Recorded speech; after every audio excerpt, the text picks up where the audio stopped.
Hello everyone, Dajahaw. This is me again, Mrs. Cheng. Welcome back to another episode of 5 plus 1 menu ideas for a Taiwanese dinner. Shoutout nga pala sa mga followers ko sa FB. Salamat sa mga positive comments at dahil sa mga comments nila, sinipag ako ulit mag-video for episode 4. Sana kayo din ang mga subscribers ko. So I will put on the description box the past 3 episodes of this in case na hindi mo pa napapanood. So tara na, let's start!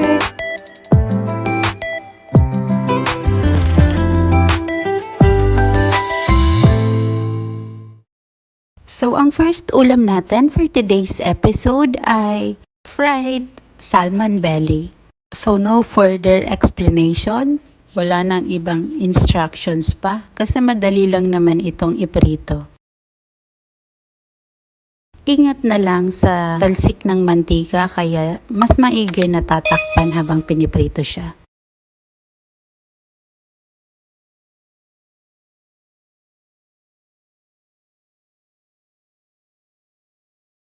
O diba, kabilis lang. Tapos na agad ang ating unang ulam.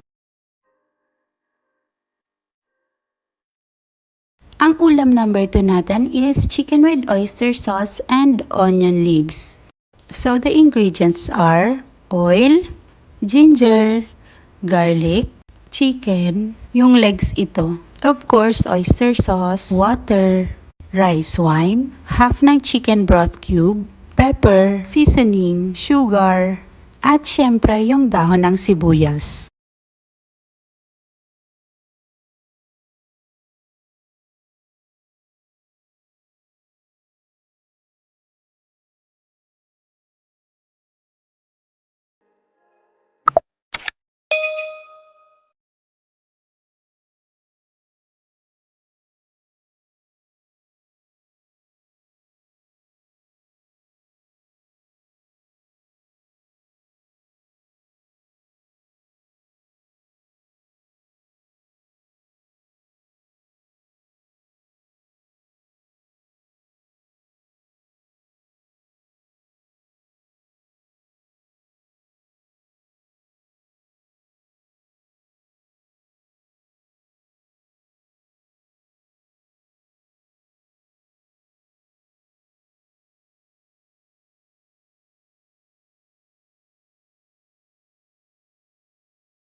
So, simpleng luto lang naman ito para lang siyang adobo sa atin.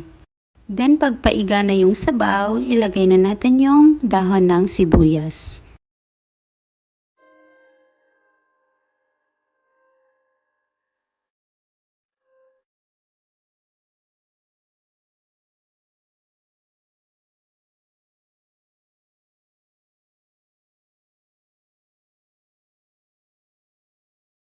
Then, luto na ang ating ulam number 2.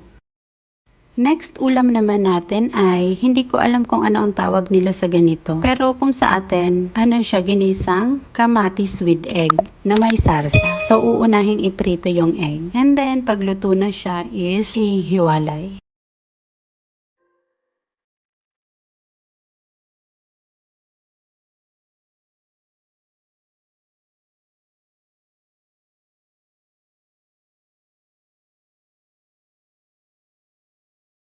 Then the other ingredients are ginger, garlic, syempre tomato, and then nilalagyan to ng ketchup at konting tubig para malusaw maging parang tomato paste. Then add tayo ng konting rice wine, seasoning, at saka sugar and pepper.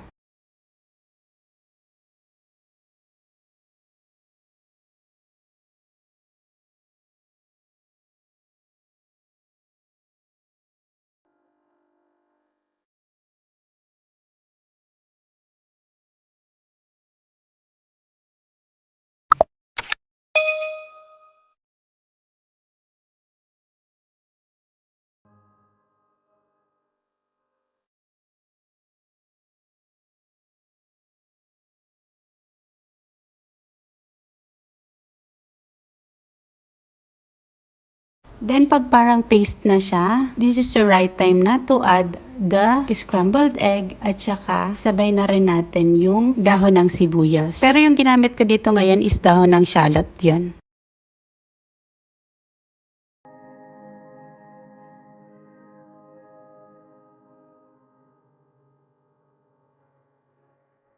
Charan! Tapos na ang ating ginisang egg with tomato.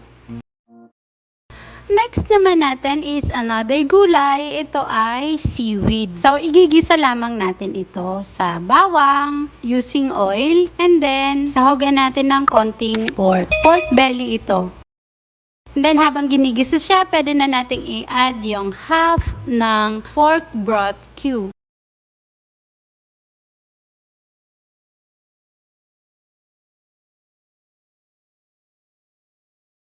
And then, add some pepper. Lagyan na rin natin ng tubig. So, yung tubig na i-add natin is pangluto lang ng karne. Kasi itong seaweed natin is madali lang naman siyang maluto. Kahit hindi na mag-add ng tubig.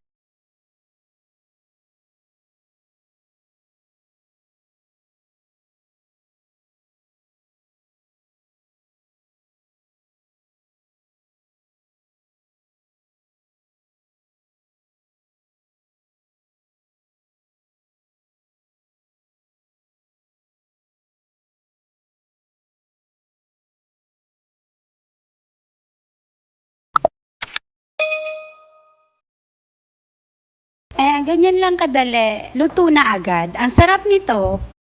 Ang panglima nating ulam is ginisang kangkong. So, ang panggisa lamang nila dito is bawang. So, gisa sa mantika and then add na natin yung kangkong.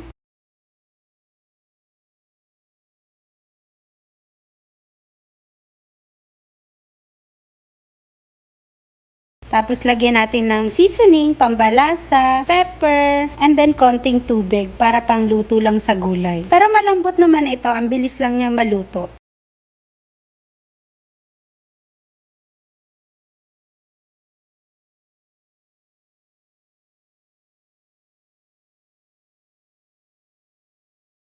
Diba? Ang bilis lang oh. Wala pang 10 minutes, luto na agad siya.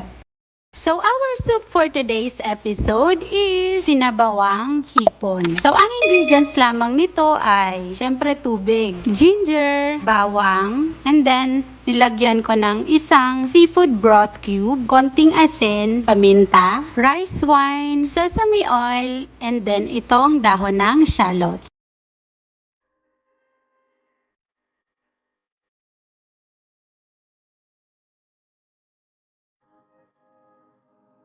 So, I'm now done cooking. I hope maisama mo to sa susunod na menus mo. If you're new here to my channel, don't forget to subscribe, comment, like, and share the video. Until next episode, thanks for watching. Bye!